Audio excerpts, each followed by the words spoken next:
नमस्कार, स्वागत है आपका। इंडिया टीवी देख रहे हैं आप। आपके साथ मैं हूं प्राची पाराशर। शाम के 5 बज चुके हैं। वक्त हो गया है मुकाबला का। 24 की फाइनल फाइट की फाइनल राउंड का काउंटडाउन शुरू हो चुका है। अगले 24 घंटे बाद प्रचार का शोर खत्म हो जाएगा, लेकिन इससे पहले आज चुनाव प्रचार में एजेंडे और विजन से ज्यादा दावों का दौर चला। 4 जून को क्या होगा, ये सवाल हिंदुस्तान की 140 करोड़ जनता के मन में है। हर किसी को इंतजार भी उस दिन का ही है, लेकिन सियासी पार्टियों का सब्र 4 जून तक के लिए काबू में नहीं दिख रहा। आज पूरे दिन 4 जून को क्या होगा, सबने अपने अपने हिसाब से बता दिया। जो एक बात कॉमन है वो ये कि 4 जून का निर्णायक दिन सबको अपने अपने लिहाज से मुफीद नजर आ रहा है। बीजेपी 400 पार के नारे को सच होते देख रही है।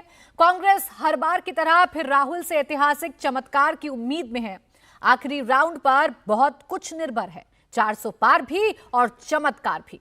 एक तरफ 7वें फेज के चुनाव प्रचार थमने के बाद प्रधानमंत्री नरेंद्र मोदी साधना में लीन होने जा रहे हैं, तो इंडिया अलायंस के नेता अपनी नई नवेली सरकार के एजेंडे के खटाखट इंप्लीमेंटेशन के ख्वाब सजाने में लग गए हैं। अब सवाल है कि किसके दावों में कितना दम है। क्या 4 जून शाम 4 बजे तीसरी बार बनेगी मोदी सरकार, या राहुल सच में कर जाएंगे कोई चमत्कार? इसी पर करेंगे मुकाबला, लेकिन पहले सुनिए आज के कुछ दिलचस्प बयान। 4 जून के बाद इन सारे हथकंडों की हवा निकलने जा रही है। देश में बहुत बड़ा राजनीतिक भूचाल आने वाला है। ये परिवारवादी पार्टियां अपने आप बिखर जाएगी। मोदी जी के नेतृत्व में भारतीय जनता पार्टी 370 और एनडीए 400 पार के लक्ष्य को प्राप्त करेगा। 4 तारीख को जब हम जीत जाएंगे, अमित शाह क्या कहेंगे हम सुनना चाहते हैं। इसमें कोई शक नहीं हो सकता, ये तय है कि 4 तारीख को ये निवर्तमान प्रधानमंत्री, आउटगोइंग प्रधानमंत्री गोइंग आउट हो जाएंगे। इंडिया जनबंधन की सरकार बनेगी। 5 साल तक इंडिया जनबंधन की सरकार स्थिर सरकार, संवेदनशील सरकार, जिम्मेदार सरकार जरूर बनेगी। तो आपने सुना, सारी पार्टियां अपने अपने दावे कर रही हैं, अपनी अपनी सरकार को बनाने के लिए आश्वस्त नजर आ रही हैं। आइए इसी पर करते हैं चर्चा की शुरुआत। खास मेहमान हमारे साथ हैं। हमारे साथ रोहित अग्रवाल, प्रवक्ता लोकदल इस वक्त हैं। सुनील सिंह यादव हमारे साथ हैं, समाजवादी पार्टी के प्रवक्ता, और संजय सरकार, नेता टीएमसी हमारे साथ हैं। थोड़ी देर में भारतीय जनता पार्टी के प्रवक्ता भी हमें ज्वाइन करेंगे। आप सभी का बहुत बहुत स्वागत है। सुनील सिंह यादव जी, आपसे शुरुआत कर रही हूं। 4 जून को भूचाल आने जा रहा है, और इस भूचाल के लिए आपदा प्रबंधन कर लिया है आप लोगों ने?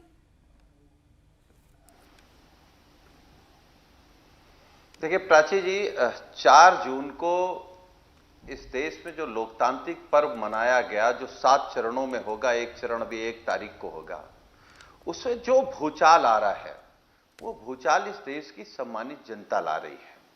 इस देश का किसान, पिछड़ा, दलित, अगड़ा, मुसलमान, महिलाएं, बेरोजगार नौजवान सब मिलकर के भूचाल ला रहे हैं। और माननीय प्रधानमंत्री जी को भी मालूम हो गया कि नया कुछ होने जा रहा है। ये बात वो इसीलिए कह रहे हैं कि भूचाल आने जा रहा है। अगर वही आ रहे होते तो वो कहते कि मोदी आने जा रहा है, भूचाल नहीं आने जा रहा है। क्योंकि उन्होंने कहा कि हम जा रहे हैं चुनाव के बाद किसी गुफा में किसी अच्छी जगह बैठकर भगवान का ध्यान लगाएंगे। तो 10 सालों में किसानों को बर्बाद करके, नौजवानों को सड़क पे लाके, बलात्कारियों को जेल से छोड़ के, देश की सीमाएं असुरक्षित करके, चंद उद्योगपतियों के लिए 10 साल में 24 घंटे काम करके अब आप ध्यान नहीं लगा पाएंगे। अब तो आपसे हिसाब किताब होगा। एक एक हिसाब किताब 10 साल का सरकार से जनता ने भी लिया है, और जो 10 साल में बेईमानी, भ्रष्टाचारी और चोरी हुई है उसका हिसाब किताब नई सरकार लेगी। हम लोगों को भरोसा है, उम्मीद है, जनता बदलाव करेगी।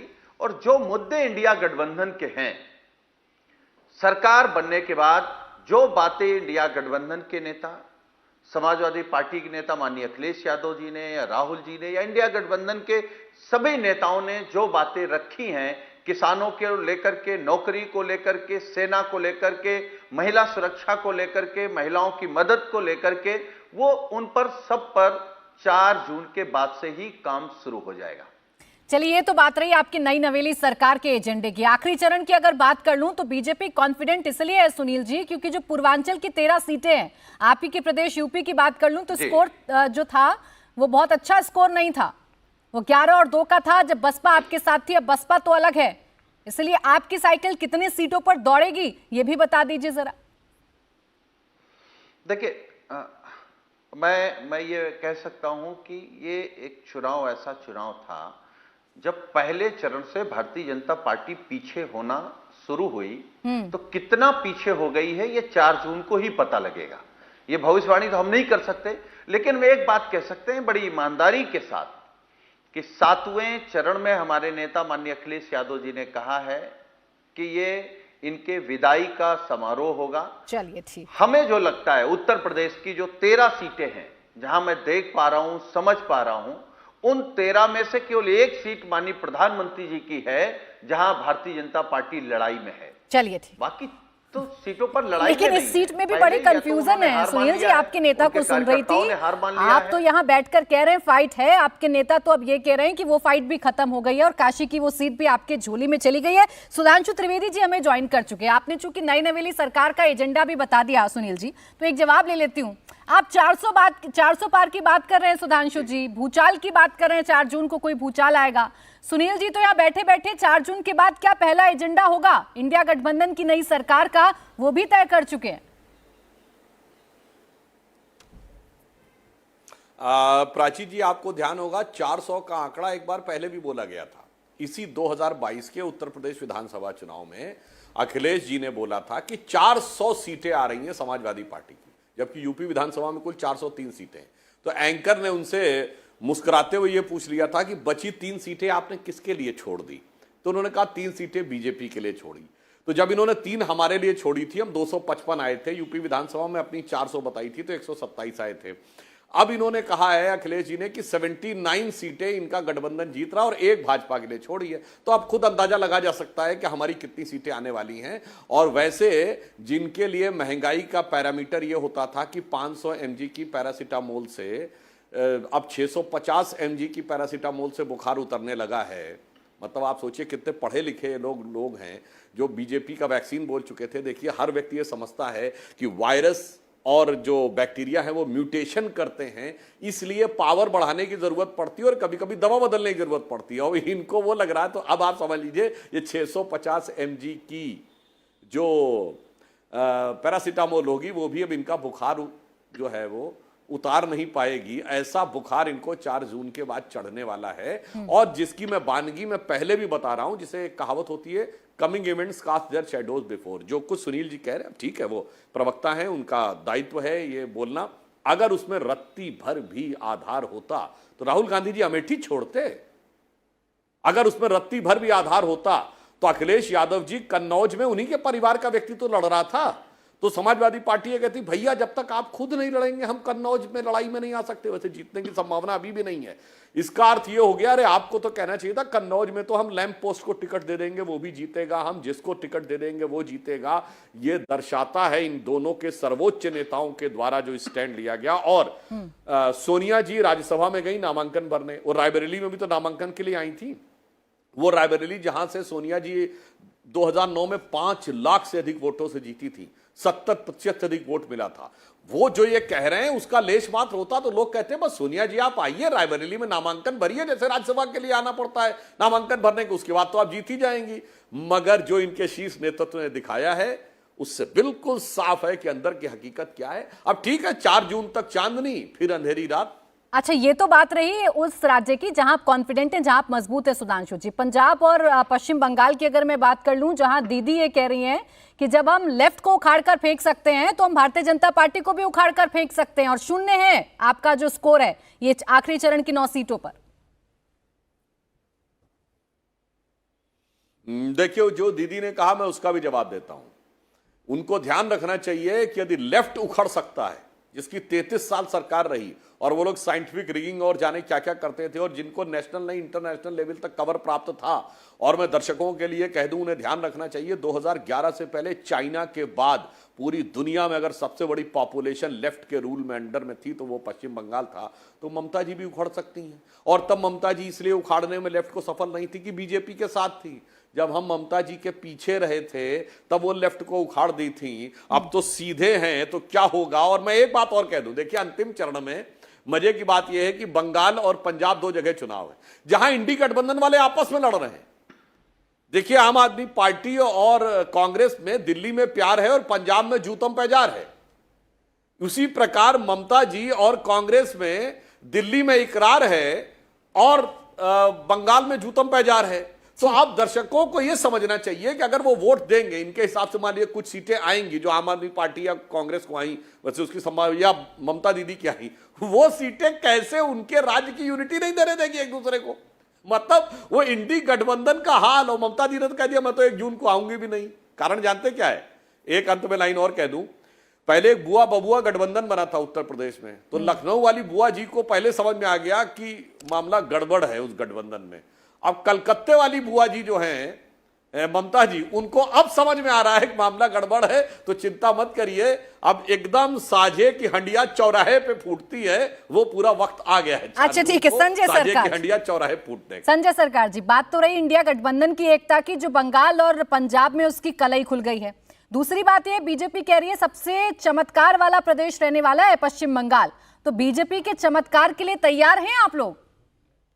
देखिए, बंगाल को जनता भाजपा को किया है नहीं किया है माफ, और ये दक्षिण में हो गया साफ, उत्तर में हो जा रहा है हाफ। महाराष्ट्र में जो है, जो न्याय इंसाफ किया, जनता देगा करारा जवाब। मैं आपको हकीकत 325 सीट में भारतीय जनता पार्टी को जहां से टॉर्च लाइट्स पे दिन में ढूंढने पड़ रहा है, शाम को तो बात छोड़ दिया, अंधेरा में टॉर्च लाइट जलते ही रहता है, दिन में जहां नहीं मिल पड़ रहा है, और बंगाल में वो आसान से खेल जाएंगे। आपको बता रहे हैं, अगर सिंगल डिजिट के अंदर में भारतीय जनता पार्टी खत्म हो जा रहा है, आज लिख के रख दीजिए, 4 तारीख को फिर आपको चैनल में ही बैठने पड़ेंगे ना। आपको लिख के रख दीजिए, अगर सिंगल डिजिट के ऊपर में आगे डबल डिजिट में 10 भी आ गया है तो मैं राजनीतिक से संन्यास ले लेंगे। सिर्फ 10 सीट था जहां पर भारतीय जनता पार्टी जीतने के मतलब जो लड़ाई करने का ये में था, नौबत में थे। लेकिन यहाँ आज हकीकत क्या हो गया, भारतीय जनता पार्टी कहां पर है? राज्यपाल के ऑफिस में है, होम मिनिस्टर गृह मंत्री जी को ऑफिस में है, प्रधानमंत्री जी को दफ्तर में है, और राष्ट्रपति भवन में है, हाई कोर्ट में है, सुप्रीम कोर्ट में है, आपको मतलब सीबीआई में है, ईडी में है, एनआईए में, इनकम टैक्स में। जनता में नहीं है, 0 बट्टा सन्नाटा। बंगाल में स्थिति है 0 बट्टा सन्नाटा। आप वहां उसको अलावा कहीं नहीं। बंगाल में जनता के लिए जो आंदोलन करना चाहिए, बंगाल के जनता के लिए, बंगाल का जनता बोलते 100 दिन का काम का पैसा आपको नहीं दे रहा है। 1,15,000 करोड़ रुपए जीएसटी को पैसा आप दे नहीं पा रहे हैं, आवास योजना को पैसा आप दे नहीं पा रहे हैं। जनता बोल रहा है आप हिंदू हैं, आप सनातनी के बात बोलते हैं, लेकिन गौ माता को इतना हत्या हो गया आपको समय में, आलाना जैसे कंपनी सब तो बंगाल में आंदोलन कर तो रहे अधीर रंजन चौधरी जी, जिनसे आपकी दिल्ली में दोस्ती है, वो बंगाल में बैठते तो है धरने पर। आप मेरे बात पहले सुन लीजिए। आपने आंदोलन की बात कही तो बस एक नेता का नाम याद दिलाया मैंने, बस। नहीं, मैं ये गाय गौ माता को हत्या करके, उसको जो गौ माता को हम देवता मानता, विष्णु भगवान का अवतार मानता हूं, उसको हत्या कर देते। इसने हत्या करके उसको पैसा से चंदा लेते, अलाना जैसे कंपनी से। कैसे हिंदू है? बोलते प्रभु जगन्नाथ जी मोदी जी का भक्त है। मोदी जी भक्त नहीं है, वो भगवान है। जगन्नाथ जी को सामने वो बैठ जाएंगे, जी बाहर आ जाएंगे, प्रभु जगन्नाथ जी आ जाएंगे। ये तो इनको स्थिति है, हम उसके हिसाब से बोल रहे हैं। आप बोलिए ना, बंगाल में 78,903 बूथ है जहां पर एजेंट दे नहीं पा रहे। हर चुनाव में जिसमें नंदीग्राम जैसे जगह में, वहां पर भी आपको मैं बता रहा हूँ, एक विधानसभा के अंदर में 80 बूथ में एजेंट नहीं दे पा रहे। शुभेंदु अधिकारी को बोल रहे हैं। चलिए ठीक, यानी आपके हिसाब से पश्चिम बंगाल में आपकी लड़ाई भारतीय जनता पार्टी के साथ नहीं है, केंद्र में जिसके साथ आप हाथ मिला रहे हैं कांग्रेस, उसके साथ है, ये मान लूं मैं, संजय सरकार जी? कांग्रेस यहाँ पर कहीं है ही नहीं है। जहां पर लड़ाई हो रहा है, यहाँ पर भारतीय जनता पार्टी, मेरे बीच में लड़ाई। अदित चौधरी जिस सीट से चुनाव लड़ रहे हैं, वहां पर अदित चौधरी विधानसभा के अनुसार 3,73,000 वोट में पीछे हैं, और भारतीय जनता पार्टी का दूसरा पोजीशन में। लड़ाई तो सामने सामने भारतीय जनता पार्टी और अदित चौधरी भारतीय जनता पार्टी। सही किया ना सर, आपने क्लियर कर दिया। थोड़ी सी कंफ्यूजन हो जाती है, केंद्र में आप लोग तारीफ करते हैं और फिर जैसे जैसे राज्यों में चले जाते हैं वैसे वैसे आप बुराइयां करने लगते हैं। एक छोटा सा जवाब इस पर सुधांशु जी दे दीजिए, फिर रोहित जी आपके पास आ रही हूँ। 30 सेकंड दीजिए, बहुत जल्दी से बोलिए संजय जी, कंप्लीट करिए जल्दी। हाँ, एक्चुअल अधीर चौधरी भारतीय जनता पार्टी से तमाकू खाता है। दिल्ली में राहुल गांधी वहां जंग लड़ रहे हैं, यहाँ यह कुश्ती। अरे सर, पूछ तो लीजिए कांग्रेस से। इतनी बड़ी बात बोलने से पहले अधीर रंजन चौधरी जी का कद क्या है सदन के अंदर, मुझे आपको बताने की जरूरत नहीं है संजय जी। इसके लिए भारतीय आप जनता सुधांशु पार्टी त्रिवेदी जी जवाब दीजिए। आपसे उनकी फाइट, एक सेकंड संजय जी, अब एक सेकंड, आपसे उनकी फाइट है और आप सिंगल डिजिट में रहेंगे। एक और भविष्यवाणी आज इंडिया टीवी पर हो गई है संजय सरकार की तरफ से। देखिए, बस 2-3 लाइन में कह देता हूं। अधीर रंजन चौधरी जी लोकसभा में नेता प्रतिपक्ष हैं, यानी टेक्निकली वो राहुल गांधी जी से ऊपर है।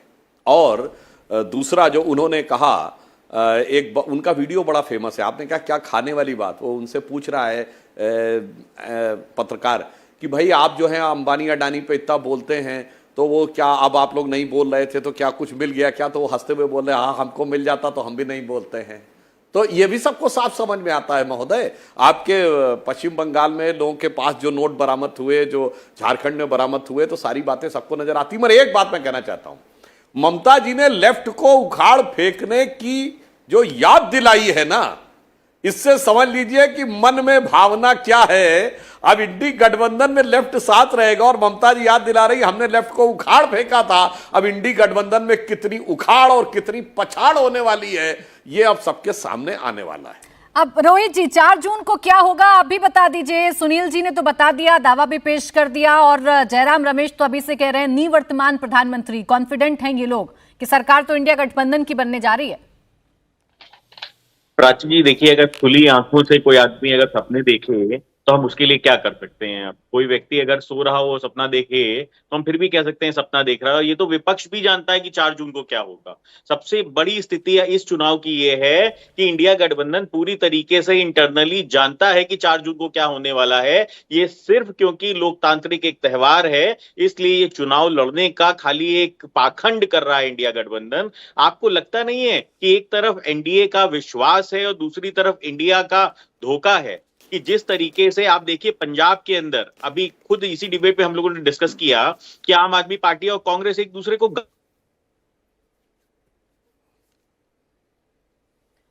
अच्छा ठीक है, रोहित जी अपनी बात कंप्लीट करेंगे, बीच में संपर्क उनसे टूट गया। लेकिन सुनील जी जो बात कह रहे हैं दोनों, चाहे सुधांशु त्रिवेदी जी हो, आ गए हमारे साथ। रोहित जी कंप्लीट कर लीजिए अपनी बात को, फिर मैं सुनील जी आ हाँ, देखिए हमने देखा पंजाब के अंदर किस तरीके से कांग्रेस और आम आदमी पार्टी एक दूसरे के खिलाफ गाली गलौज कर रहे हैं। लेफ्ट किस तरीके से ममता बनर्जी के खिलाफ चुनाव लड़ रही है और अधीर रंजन जी धरने पे बैठ चुके हैं ममता बनर्जी के खिलाफ। तो आप खुद देखिए कि किस तरीके से जनता को गुमराह करना चाहते हैं।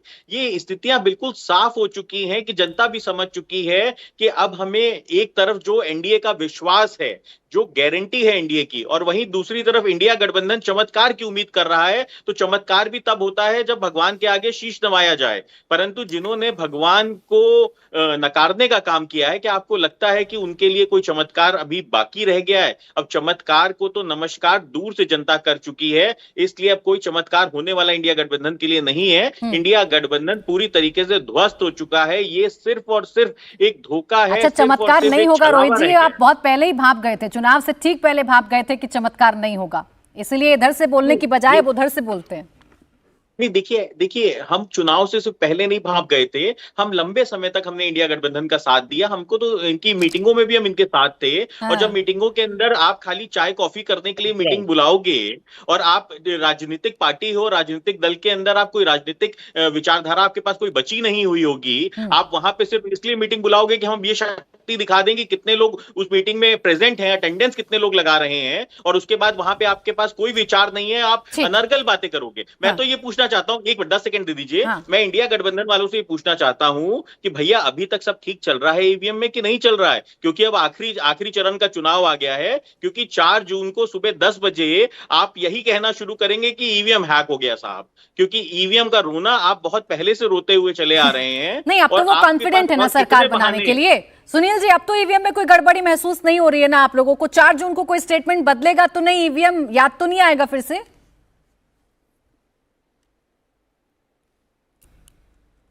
देखिए, ईवीएम पर लगातार सवाल खड़े हुए हैं। जब कांग्रेस की सरकार थी तो बीजेपी सवाल खड़ा करती थी, जब बीजेपी की सरकार है तो हम लोग तो हमेशा खड़ा किए। और हमारे नेता माननीय अखिलेश यादव जी ने कहा इसी ईवीएम से जीतने के बाद ईवीएम को हटाने की लड़ाई लड़ेंगे। एक बात, दोनों लोगों ने बातें कही हैं। बीजेपी के प्रवक्ता ने जो बात कही, क्योंकि राष्ट्रीय लोक दल के प्रवक्ता ने जो बातें कही उनको केवल कहना है, कभी हमारी तरफ से बोलते थे, अब उनकी तरफ से बोलते हैं। उनकी ना तो कोई इतनी संख्या है ना इतनी ताकत है कि वो सरकार बनाएंगे कि बिगाड़ेंगे कि सहयोग करेंगे। वो तो समाजवादी पार्टी की बदौलत विधायक जीत गए, अब तो वो सभासद भी नहीं जीत पाएंगे। जहां तक सवाल है भारतीय जनता पार्टी का, तो भारतीय जनता पार्टी के प्रवक्ता ने कहा पार्टी है कि माननीय अखिलेश यादव जी ने वैक्सीन पर सवाल उठाया था। आपने गुंडे तो और आप सोचिए प्राची जी, वहां पे स्पेस क्रिएट कर दिया। अरे रुक जाओ, कुछ नहीं है भाई। अब यही भारतीय जनता पार्टी मार के 4 जून को भगाएगी, फिर यहीं आओगे। वो बात का विषय। इतना मत बोलो कि कहीं एडजस्ट ना हो पाओ, इतना बोलो कि किसी दल में जाके कम से कम सभासद हो जाओ। सर माथे लगाते हुए उसको। प्राची जी, अच्छा रोहित जी आपके लिए स्कोप छोड़ रहे हैं। रोहित जी एक मिनट रुक जाइए। रोहित जी एक मिनट आपकी तरफ से कभी पक्ष अच्छा ठीक है रोहित जी एक मिनट रुक जाइए, प्लीज रुक जाइए, उनको कंप्लीट करने दीजिए फिर बोलिएगा। हाँ बोलिए सुनील जी। प्राची जी, भारतीय जनता पार्टी के प्रवक्ता ने वैक्सीन पे जो बात कही है, आज पूरा देश और हम लोग गांव-गांव घूमे हैं, लोग कह रहे थे कि अगर मोदी की बात नहीं माने होते, माननीय अखिलेश यादव जी की बात माने होते तो आज कम से कम लोग मर नहीं रहे होते। ये पैसा लेकर के, घूस लेकर के, चंदा लेकर के इन्होंने 80 करोड़ लोगों को गलत वैक्सीन लगवा दी। अब लोग महसूस कर रहे हैं कि मोदी जी के कहने पर ताली अगर नहीं बजाई होती, थाली नहीं बजाई होती, मोबाइल की टार्च नहीं जलाई होती, कुछ दिमाग लगाया होता, ये जो 100 स्वतः अवतारित पुरुष है ना, जो 4 जून को पूर्व प्रधानमंत्री हो जाएंगे, उसके बाद फिर हम लोग देखेंगे कैसा अवतार हुआ है। अवतार केवल 22 लोगों के लिए हुआ था, उनका उद्धार करने के लिए। अच्छा एक और भविष्यवाणी हो गई है, पूर्व प्रधानमंत्री हो जाएंगे नरेंद्र मोदी, इस पर जवाब देंगे सुधांशु त्रिवेदी जी। एक छोटा सा ब्रेक ले रही हूं, ब्रेक से जल्द वापस लौटूंगी, देखते रहिए मुकाबला।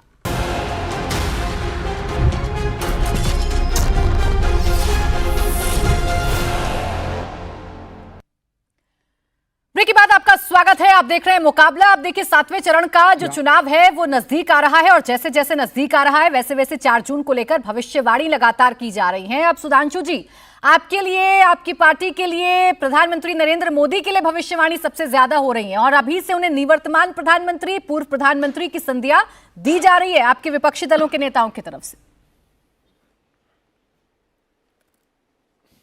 देखिए, मोदी जी को कौन कौन सी संज्ञा नहीं दी गई है ये तो चलिए फिर भी अपने मन की जो हसरत है या जो भड़ास है निकाल रहे हैं। याद करिए मोदी जी के लिए क्या शब्द बोला था कांग्रेस नेता मणिशंकर अय्यर ने। मोदी प्रधानमंत्री नहीं बनेगा, नहीं बनेगा, नहीं बनेगा, बनेगा शब्द कहा था। याद करिए, तू चाय बेच, गंदी नाली का कीड़ा वगैरह वगैरह छोड़िए, ये तो बहुत छोटी बात है। इमरान मसूद जो कि सहारनपुर से इस समय कांग्रेस के कैंडिडेट हैं और उस समय समाजवादी पार्टी में थे, बोटी बोटी काट डालूंगा, कब्र खुदेगी, मर जा, मौत का प्रकार। अरे जब इतना सब कुछ बोल चुके हैं तो मोदी जी ने कहा ना वो तो गाली प्रूफ हो चुके हैं। अब कौन निवर्तमान होगा, कौन क्या होगा, ये तो आने वाले टाइम में जनता बताएगी। हकीकत क्या हो गई है कि इन सबको राजनीति में अब निवर्तमान हो जाने का डर हो गया है, क्योंकि इन सारे दलों में कोई भी वास्तविक लोकतंत्र का प्रतिनिधित्व नहीं करता है। ये लोकतंत्र का लबादा ओढ़े राजतंत्र का प्रतिनिधित्व करते हैं। सब ने अपनी अपनी पार्टी को पर्सनल फील्डम बना रखा है इन लोगों ने। और एक बात मैं पूछना चाहता हूं, सुनील जी ने अभी ये कहा वैक्सीन की बात, तो वैक्सीन तो 8-10 देशों के कोलैबोरेशन से बनी थी। पूछना चाहता हूं सुनील जी, आपने वैक्सीन लगवाई थी कि नहीं, और अखिलेश जी ने लगवाई थी कि नहीं? क्योंकि बगैर वैक्सीन लगाए तो आप विधानसभा में और संसद में जा नहीं सकते थे। उस समय तो वो सर्टिफिकेट लगाना होता था, जवाब देके जाइएगा तब जाइएगा। ये दिखाई पड़ता है कि कितना झूठ ये लोग बोलते हैं, कितना अनर्गल प्रचार करते हैं। उस समय छत्तीसगढ़ के मुख्यमंत्री और उस समय कैप्टन अमरिंदर सिंह पंजाब के मुख्यमंत्री थे, उन्होंने बोला था ये होता है भय बनाना, किसी भी प्रकार से कोई ना कोई विवाद क्रिएट करना। जैसे इनके नेता राम गोपाल जी ने, जो समाजवादी पार्टी के सबसे पढ़े लिखे नेता हैं, कह दिए राम मंदिर बेकार का मुद्दा है, वहां तक तो समझ में आता, उसका वास्तु तक बता दिए। बताओ ये वैक्सीन में बायो सेलुलर माइक्रोबायोलॉजी के एक्सपर्ट हो जाते हैं, तो फिर वैक्सीन के सर्वे के ऊपर स्टैटिस्टिक्स के एक्सपर्ट हो जाते हैं, राम मंदिर के उद्घाटन में मुहूर्त के एक्सपर्ट हो जाते हैं, और राम मंदिर के बारे में वास्तु के एक्सपर्ट हो जाते हैं, और सारी एक्सपर्टनेस के बारे में जनता भली बात समझती। एक बात मैं और कहना चाहता हूं, यह अंतिम चरण के चुनाव में इंडी गठबंधन है कहां? जिन 4 राज्यों में चुनाव है देख लीजिए, पंजाब में लोग आपस में लड़ रहे हैं, आम आदमी पार्टी और कांग्रेस, इंडी गठबंधन नहीं है। हिमाचल में कांग्रेस से हमारा सीधा मुकाबला, इंडी गठबंधन का कोई रिलेवेंस नहीं है। उत्तर प्रदेश में समाजवादी पार्टी से मुकाबला है, कांग्रेस तो केवल नेम सेक के लिए है। बिहार में जो इनका गठबंधन था उसके जो मुख्य सूत्रधार थे नीतीश कुमार जी, वो राष्ट्र की मुख्य धारा में आ चुके हैं। बंगाल में गठबंधन है नहीं मेरे भाई। 7 जो अंतिम चरण में गिंडी गठबंधन है कहां जिसको लेकर लड़ाई लड़ रहे हो? बोलिए सुनील सिंह यादव जी, पहला सवाल वैक्सीन को लेकर था आपसे, उस पर जवाब दे दीजिए। लगवाई थी कि नहीं? देखिए, पहली बात तो हाँ ठीक, पहली बात तो वैक्सीन कंपनी वालों से भारतीय जनता पार्टी ने चंदा लिया कि नहीं लिया यह बता के जाइए। हमारे नेता माननीय अखिलेश यादव जी ने वैक्सीन नहीं लगवाई, जहां तक हमारा सवाल है। हमने वैक्सीन लगवाई थी, तो उसका अफसोस है। जैसे 80 करोड़ लोग अफसोस कर रहे हैं, वैसे हम लोग भी अफसोस कर रहे हैं कि काश सदन का कार्यकाल थोड़ा छोड़ देते, लेकिन ये वैक्सीन न लगवाते। आज जिस तरीके से रिपोर्टें आ रही हैं, क्या उनसे आप भाग सकते हैं? गांव में जाइए, तब समझ में आएगा कि लोग कितना नाराज हैं। वरना 4 जून को समझिएगा, ये वैक्सीन से चंदा ले लेना, गाय काटने वाली कंपनियों से चंदा ले लेना, आपने छोड़ा किसको है? आप राष्ट्रवादी कहते हैं अपने आप को ईमानदार कहते हैं, अपने आप को हरिश्चंद्र समझते हैं।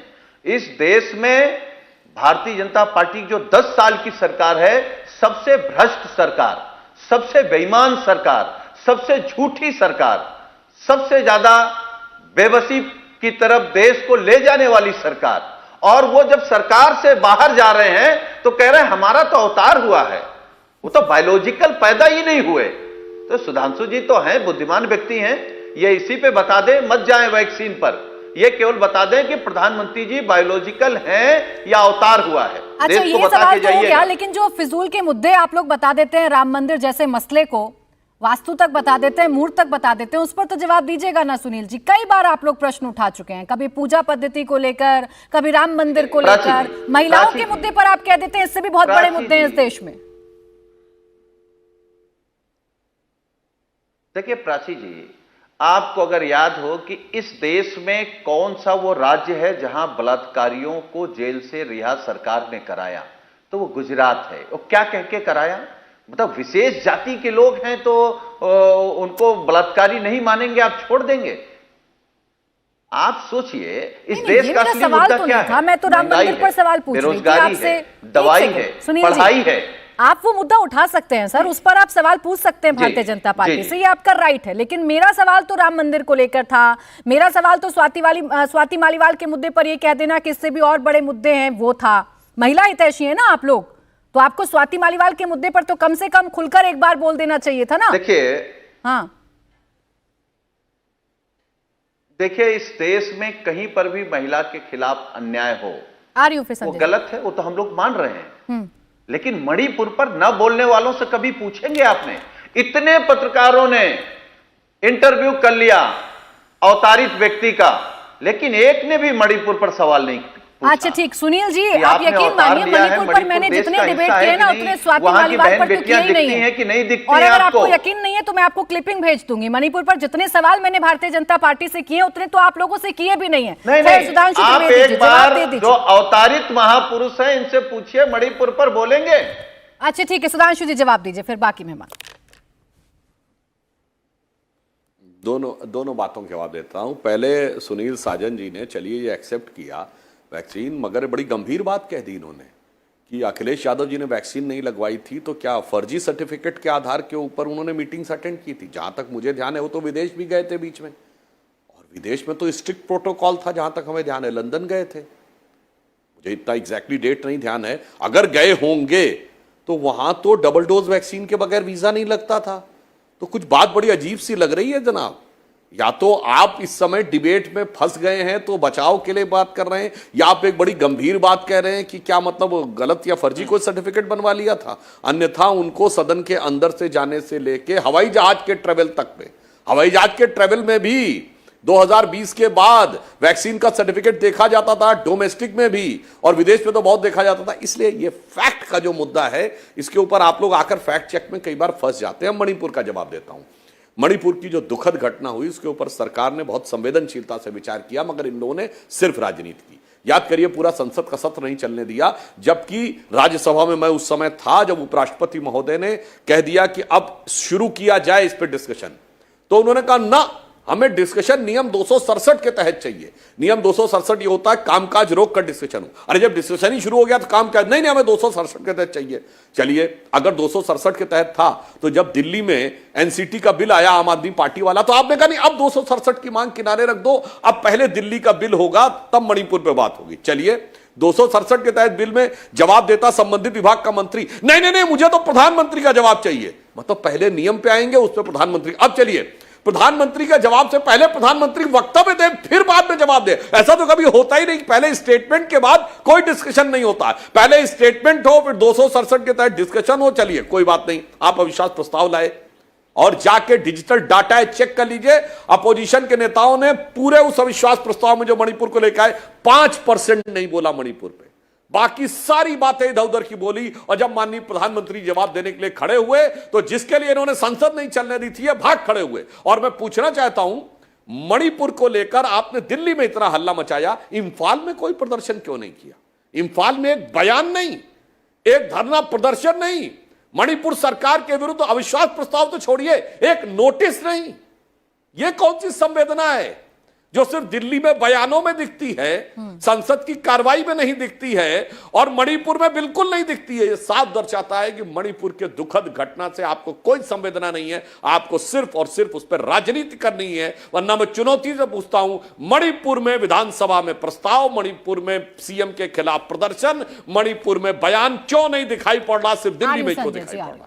संजय जी, सबसे बड़ा प्रश्न तो आप ही के सामने है। देखिए, मुद्दों की राजनीति हो गई, मुद्दों पर सवाल जवाब हो गए, लेकिन सबसे ज्यादा प्रश्न तो आप ही के सामने। और मैं भी ये जानना चाह रही हूं कि दिल्ली में तो, फिर वही सवाल है मेरा, दिल्ली में तो हाथ में हाथ डाले आप नजर आते हैं, लेकिन बंगाल में जाते जाते वही कांग्रेस बुरी क्यों लगने लगती है आपको? कैसे करेगी जनता यकीन? कैसे बनेगी इंडिया गठबंधन की सरकार, जो दावा सुनील जी कर रहे हैं? देखिए, बंगाल में कुछ कांग्रेस का नेता है जी भारतीय जनता पार्टी को हाथ में तंबाकू खाते हैं और यहाँ दोस्ती दिल्ली कुश्ती करते हैं। हकीकत क्या है? क्या देखिए, हकीकत क्या है नहीं अपने को मालूम नहीं। थारो दोस्त मारो दोस्त अगर फार्मूला है वो भी हो सकते हैं।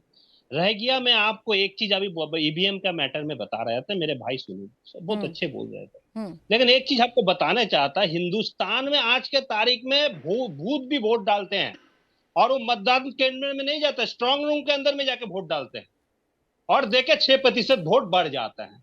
ये भी हुआ कि नहीं अपराची जी, आप बताइए। रह गया जॉन शोषण के मामले में, अभी बताया बंगाल को जो गवर्नर, जो राज्यपाल है, उसको कमलपाल बोलता है। क्यों कमलपाल इस कारण में बोलता है? कमल का निशान लेके घूमता है। देखिए, कमल का निशान लेके घूम रहा है। अब एक राज्यपाल होता है ना, ये कमल का निशान का लेके, तो इसको कमलपाल बोला जाता है। बंगाल में एक महिला को दिल्ली में होटल बुला के बलात्कार किए हैं और एक ऑफिस के अंदर में जॉन शोषण किए हैं। इसके बारे में कोई भी अखबार, सुधांशु द्विवेदी से लेके कोई भी कुछ बोला नहीं है। और यह कि कमलपाल का किया, बंगाल से सीधे केरल त्रिवेंद्रम भाग गया, यहाँ से चला गया है, निष्क्रम कुकर्म करके यहाँ से भाग गया है। अच्छा। इसके लिए भी चाहिए। बंगाल में ऐसे शुभेंदु अधिकारी को खिलाफ क्यों नहीं पूछा जाता है? जो तुम 2-2 हजार रुपया महिला को दे के आप तुम संदेश खाली में जाके बोला जो तुम बलात्कार का रिपोर्ट लिखाओ, रेप का रिपोर्ट लिखाओ, और महिला लोग जब कैमरा को सामने आता है बोलते शुभेंदु अधिकारी पैसा दिया भारतीय जनता पार्टी को नेताओं में। रेखा पात्रो जिसको उसने तो आप ये मसला उठाते ना संजय सरकार जी, अब उन महिलाओं को सुनना थोड़ी ना बंद कर देंगे संदेश खाली में, जिन्होंने रो रो कर अपनी व्यथा बताई है। कितनी ग्राउंड रिपोर्ट तो इंडिया टीवी की है, वहां जा जाकर उन लोगों से बात की है, उनका डर कम से कम महसूस तो करते, जस्टिफाई तो ना करते। सवाल पूछिए बाकी महिलाओं पर, लेकिन संदेश खाली को जस्टिफाई मत करिए ना आकर। रोहित जी जवाब दे रहे हैं। एक मिनट आप खत्म करने दीजिए। और रेखा पात्रो जिसने उम्मीदवार खड़ा किया, बोला मेरे गाल में जो दाग है वो भी एक शुभेंदु अधिकारी बोलने से किया। राष्ट्रपति भवन में जिसको लेके गया था वो लोग में कोई भी मतलब जो ना, अच्छा ठीक है रोहित अग्रवाल रुकिए सर, एक मिनट नहीं है बोलिए। प्राची जी देखिए स्थिति बिल्कुल साफ है कि इंडिया गठबंधन के कि किसी भी वक्तव्य में जनता के लिए कोई बात नहीं है। जनता पूरी तरीके से इनके नदारत है, सिर्फ अनागल आरोप लगाना, अनर्गल गाली गलौज करना, अनर्गल बातें करना, और इसके अलावा इनके पास कुछ नहीं बचा है। और अब तो जनता भी आश्वस्त हो गई है कि जब सुनील साजन और टीएमसी के प्रवक्ता जो हमारे भाई बैठे हैं, इनको ईवीएम से दिक्कत होना शुरू हो गई है। अभी तक 6 चरणों के चुनाव में इनको दिक्कत नहीं हुई थी, क्योंकि अब 1 तारीख की वोटिंग के बाद ये रोना इनका और तेज होने वाला है। तो ये रोना अब इनका खत्म होने वाला नहीं है। जब देश की सुप्रीम कोर्ट ने कह दिया है कि ईवीएम से अब कोई दिक्कत नहीं है और ईवीएम से चुनाव हो सकते हैं, और उसी लोकतंत्र के अवसर में, त्योहार में आप ईवीएम के तहत चुनाव लड़ रहे हैं, उसके बाद आपको दिक्कत होना शुरू हो गई है। तो ये साफ दिखाता है कि ये समझ चुके हैं कि अपना बहाना ढूंढ लिया है इन्होंने, क्योंकि ये अपना दूल्हा तो ढूंढ नहीं पाए कि इंडिया गठबंधन का दूल्हा कौन होगा प्रधानमंत्री बनने के लिए। तो अब ये बहाने ढूंढना इन्होंने शुरू कर दिया है। तो अब हमारी जनता भी खुश है। लेकिन जो सवाल पहले सुनील सिंह यादव जी के थे, रोहित जी आपके भी कुछ वैसे ही सवाल हुआ करते थे, चाहे ईवीएम का मसला हो, लोकतंत्र का मसला हो, संविधान का मसला हो, सुर में सुर तो मिलाया ही करते थे आप भी। अभी अचानक आपका हृदय परिवर्तन हुआ है। कई बार डिबेट की है मैंने और आपने कई बार डिबेट की है, और मैंने खुल के ये चीज बोली है। और मेरे नेता माननीय जयंत चौधरी जी ने गठबंधन में रहते हुए बोला था कि ईवीएम के ऊपर आप बात इसलिए नहीं कर सकते क्योंकि आप लोकतंत्र के इस त्योहार में उसी ईवीएम के तहत जा रहे हैं। अच्छा चलिए ठीक है, अब ईवीएम का झुंझुना बाहर आएगा, 4 जून को क्या होगा ये तो जनता लगातार तय कर ही रही है। 4 जून को फैसला होगा और ये समझ में आएगा किसकी बनेगी सरकार। बहरहाल बहुत शुक्रिया आप सभी का हमारे साथ आज के इस चर्चा में जुड़ने के लिए।